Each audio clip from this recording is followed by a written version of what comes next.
And my fellow committee members, Mr. Chairman, I was in the back meeting with two constituents, so if I ask questions that have already been asked, forgive me, it probably won't hurt the witnesses to answer them more than once, so I'll proceed on. What evidence, Mr. Inspector General, do you have, if any, of an intent to discriminate, not a discriminatory effect, but an intent? Mr. Gowdy, I want to answer your question as directly and honestly as I can. I'm sure you will. There are two pieces here. One is the piece we've talked about this morning, which is adjusting the cut line in this system. We have no indication at this point that it was an intentional, willful attempt to discriminate against people who are entitled to veterans' preferences. There are other issues that we're looking at associated with the review that we currently have ongoing, which may cross into that boundary. I have no idea where we're headed. I think you have a prosecutorial background. We're following the facts where they take us. We just don't know where it will be. And that's exactly what I want you to do. So you have concluded that there was a discriminatory effect, and now you're trying to adduce whether or not there was discriminatory intent. Into this inspection that we have ongoing. One piece deals with the inappropriate adjustment of the best qualified pool, which resulted in applicants, including veterans, being discriminated against. That's the effect. We have no indicator. Right. We have no indication right now that it was done willfully and intentionally in terms of affecting veterans and those with veterans' preference. Separate and apart from that, although part of the rubric under which this whole investigation, this whole inspection is undergoing, are certain additional instances which may cross the boundary that you've described. When was BPA first put on notice that the practices were unlawful, discriminatory, regardless of intent? In May or June of 2012. What remedial steps were taken and with what timeliness? We are told that the process at that point, they stopped the process of adjusting the boundary for the best qualified list. Contemporaneous with you bringing it to their attention?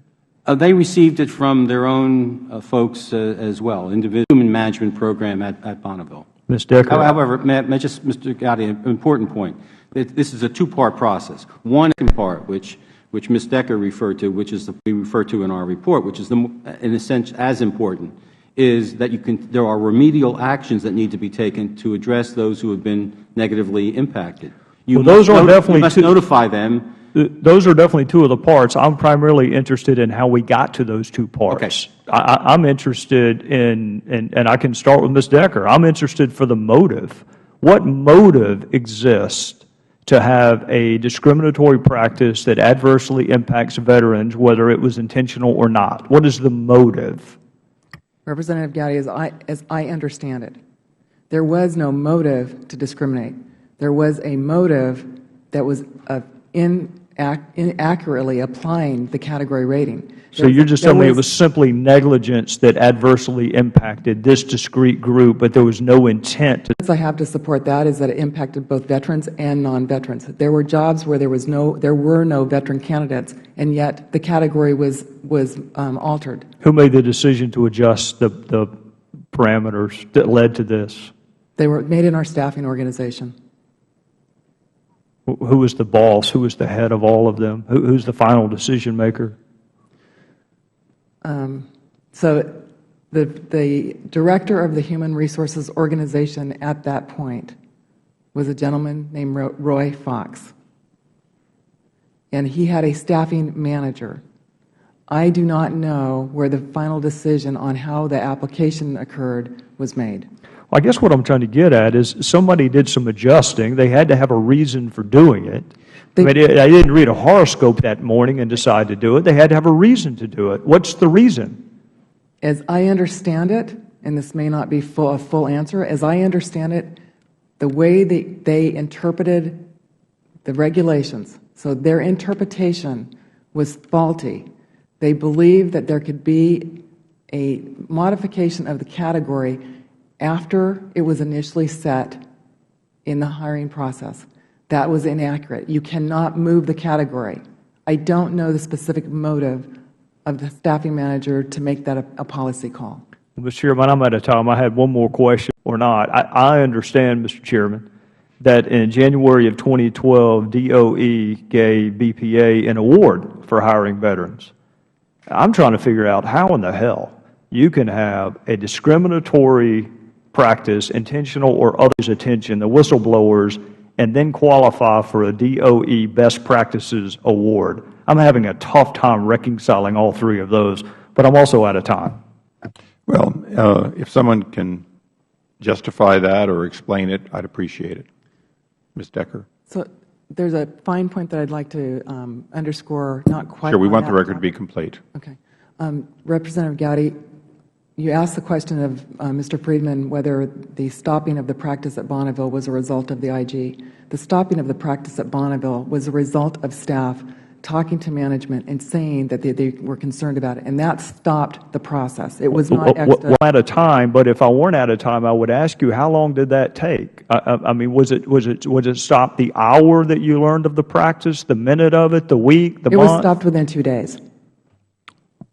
Okay, well then that leads to whether or not you discovered it as timely as you should have. We did not discover it as timely as we should have. Okay.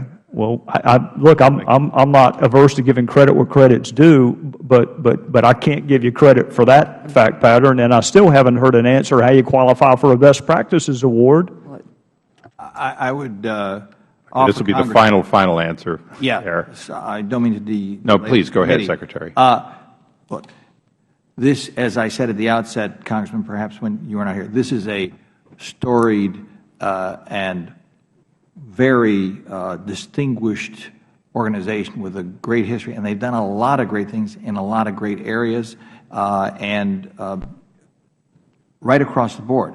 That doesn't obviate our responsibility to make sure that in all cases the law is applied fairly consistently and accurately. And so it's certainly possible that things can be happening in one part of the organization that are fine and good, and there are things happening that are not fine and good. The fact that something is going well in one place does not obviously alleviate us of our obligation to respect veterans' preferences and so forth. So that would be all I'd have to offer. I don't know the specific details of the award that you mentioned, but in the question being how can that happen, that's how it can happen, because we acknowledge all aspects of performance, the good, the bad, and everything in between. Thank you. Mr. Cummings, I'm not going to do a second round, but do you want to say anything in closing or any final questions? I want to thank all of you for being here. But I just, one of the things that I'm hoping is that that we address this issue and that it's addressed in a way that helps those who have been left out. The Chairman said something that I just want to make sure that we're clear on. When I said that discrimination might affect generations yet unborn, I want to first of all say that I agree with him that I don't want to wait for generations. That's not what I was trying to say. And he's absolutely right. Justice delayed is justice denied, and if we can find remedies quickly and get people back and give them a chance that they should have had, we need to do that as fast as possible. But what I was saying was I have lived long enough now and seen enough to see when, say, that female is deprived of an opportunity she should have gotten, then she can't do for her children. And to me, that's criminal. So that generation of children then don't benefit.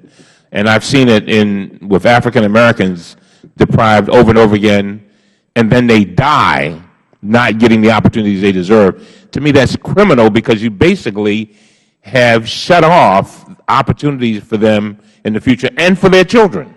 And that's the point that I was trying to make. And so, but I got to ask this one question. When Ms. Decker was testifying just a moment ago in regard to Mr. Gowdy's questions, Mr. Friedman, you kind of look like you were in total disagreement. Could you comment, please? I can't help but watch you, and then that's my last question. Thank you. Mr. Cummings, I wish I could answer your question. I don't know what my reaction may have been with what comment I had. Yeah, was there something that she said that you disagree with? Just now. No, I really don't believe there was. Fine. I'm All right. sorry. All right. Thank you. Thank you, Mr. Chairman. Thank you.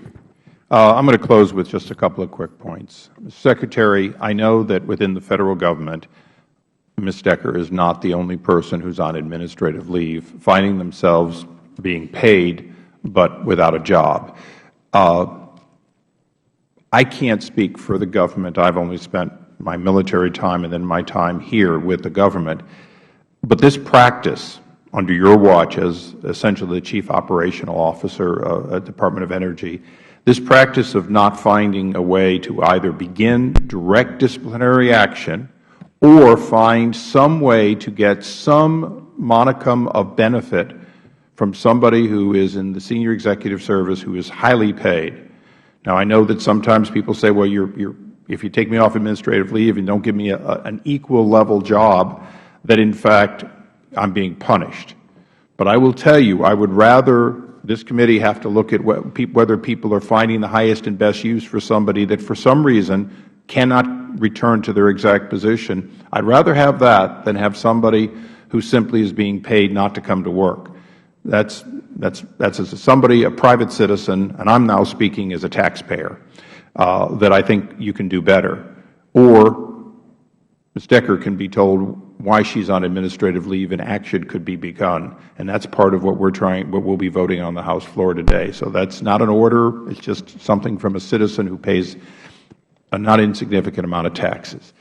I'm going to close. Mr. Connolly, while I was consulting over there, went into one of his statements. And for some reason, every time I say something, it seems like I get referred to as Tail Gunner Joe McCarthy. But I want to make sure I make the record straight, because we didn't get into specifics, Mr. Secretary, because we just wanted to make the record clear that you will take the action to ensure that the committee gets cooperation throughout any of our investigations. But I want to make the record clear. A high-ranking official said no one at BPA was to speak about this outside of BPA and DOE, and that person alleged that it came from Mainzer, your appointee acting, and that he got it from you. And so specifically following up on that, we talked to the acting director there, and he said, and I quote, "I personally have no problem sharing information with you," this was to my committee staff, "but I don't feel like I have the elbow room outside my chain of command to talk to you right now." Now, that's your personally appointed acting. We're not accusing you of deliberately obstructing our investigation, and I tried to be very clear. But your way of expressing coordination and so on may have very well been interpreted by your key lieutenant at Bonneville Power similar to the statement he made directly to us. And that translates to people saying, well, we kind of have to get permission to talk. That's all I was saying. I'm not backing off. If anything, I didn't plan on making the specifics of these people public. But if somebody down the dais wants to say that somehow I'm making accusations, it isn't. My staff and Mr. Cummings' staff often call directly to people we think we should work with, sometimes because of something we're hearing from the IG. And this is not the first time this ever happened, and this is not the first administration that it happened under. But I brought it to your attention because I would like to know that you can take the corrective action in how you speak to your lieutenants so that they would feel that they have the elbow room. Of course, you want to be notified. That's fine. But we want them to be able to speak candidly. Thank you, Mr. Chairman, for raising. This is, in fact, a very important issue that you raise. And it's important to remember first principles. The first principles is that not only do we accept, but we welcome the oversight of this committee. It's part of the process that keeps our whole system of government healthy, point one.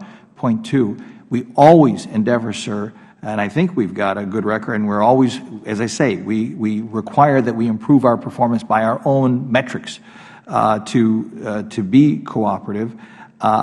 One of the things I have found, sir, in all candor, is that in the jobs that we have, the first thing that happens, it's like a kid's game of telephone. You say one thing, and it becomes frankly, wildly distorted. So all I can do, and I'm doing it under oath, and I've done it in private, and I'll do it in public, is to be very, very clear. There is no tolerance for reprisal for anybody communicating freely with all constituted authorities, including this committee. That's been the instruction. That will be the instruction. And at the same time, it is also very important with a large organization that we communicate clearly and authoritatively what our policies are. And we can't have, obviously, 110,000 policies. We have to have one policy. And so I will be very mindful of making sure that people understand that coordinating a policy position has nothing to do whatsoever with the fact that every individual, be they contractor or a Federal employee, be free to step forward. The first job I was given in 1989, Mr. Chairman, when I entered as on a fellowship at the Department of Energy, was writing the regulation to protect contractor whistleblowers. So this is something that's personal to me as well, and we will continue to endeavor to be cooperative and to be responsive. These are incredibly important issues in the merits of the case, and we're going to keep working at it and making sure we do it with the speed and intensity and faith in the process and in our laws that it's required. Thank you. In closing, I trust that in your role over Department of Energy and for all the Cabinet administrators, that what has been discovered here and is still under an inspection and ultimate decision is being looked at by every chief executive of every agency to find out whether it's happened somehow on their watch. This is one of those things where, and you worked in the nuclear world, if something happens somewhere, anywhere, to a nuclear facility or a product, the first thing everyone says, could it happen to mine? If you've got a fleet of 737s and a plane crashes anywhere in the world or has a problem, everybody inspects their aircraft. The question of whether or not people have deliberately or inadvertently been discriminated against is one that I would trust that this hearing helps establish should be looked at not later than today throughout all the Federal Government. I thank you for your testimony. I believe it's been helpful to that end. We stand adjourned.